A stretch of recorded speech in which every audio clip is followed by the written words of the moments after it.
Bonjour Laure. Bonjour Raphaël. Vous nous parlez de l'accord commercial conclu entre l'Inde et les États-Unis. Il met fin à des mois de brouille économique, un soulagement pour New Delhi qui souffrait depuis le mois d'août de droits de douane alourdis à 50%. Oui, 8 mois de négociations, de bras de fer pour arriver à cet accord et un grand ouf de soulagement alors que les tensions commerciales ont affecté les investissements étrangers en Inde et la santé de la roupie. Alors désormais, les droits de douane sont passés de 50% à 18% des taxes douanières pour les produits indiens qui sont un soulagement, surtout que l'Inde s'en tire mieux que les pays de la région, 20% imposés au Sri Lanka et au Bangladesh, 19% pour le Pakistan, mais les grands gagnants, ce sont les Américains, 0% de droits de douane pour les produits américains entrant en Inde. Entre mai et novembre 2025, les exportations indiennes ont reculé après ce bras de fer, cette fâcherie, moins 20,9%, mais la catastrophe économique avait pu être évitée. La plupart des grandes productions du sous-continent ont cherché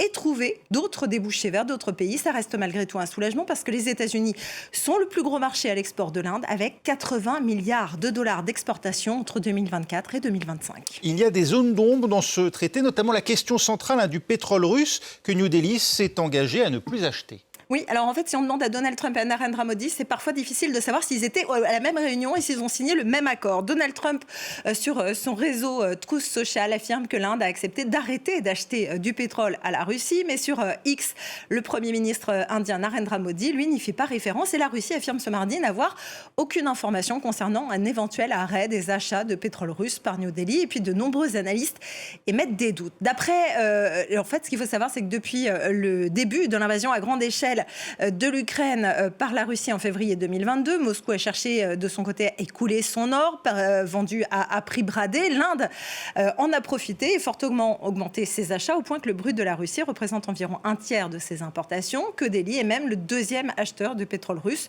juste derrière la Chine. Et puis, lors de la visite de Vladimir Poutine en Inde en décembre dernier, Narendra Modi a rappelé que la sécurité énergétique de son pays était l'un des piliers du partenariat avec la Russie, d'autant plus que l'Inde avait déjà accepté en 2019, à la demande des États-Unis là aussi, de renoncer à acheter du pétrole iranien et que là, les raffineries indiennes s'étaient donc tournées vers la Russie. Ce n'est que lorsque les États-Unis ont sanctionné des entreprises comme Lukoil ou Rosneft en décembre dernier que les raffineurs indiens ont vraiment significativement réduit leurs importations de Russie. Alors, est-ce que l'Inde va vraiment cesser ses importations de pétrole brut russe et les remplacer par du pétrole américain ou vénézuélien?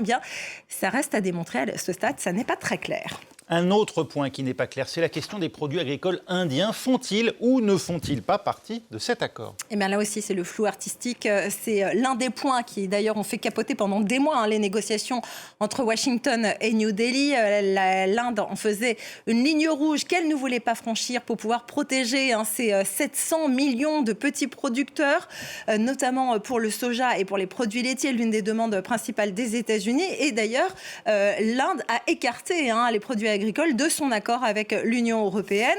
Alors là aussi, le flou persiste. Donald Trump affirme que l'Inde a accepté de lever ses barrières tarifaires et non tarifaires sur les produits américains, y compris agricoles. Un fonctionnaire du gouvernement indien confirme que certains produits agricoles font bien partie du deal, sans préciser lesquels, sauf que reste quand même que ces produits font partie d'un autre point de l'accord, qui est que l'Inde aurait accepté d'acheter pour 500 milliards de dollars de produits américains chaque année. C'est ce qu'affirme encore une fois Donald Trump, sauf que à ce jour, ces achats représentent moins de 50 milliards de dollars par an pour l'Inde, et que la totalité des importations indiennes chaque année s'élève à 720 milliards de dollars, quasiment la somme totale annoncée par Donald Trump. Alors là aussi, il semble que Narendra Modi et Donald Trump n'aient pas assisté à la même réunion.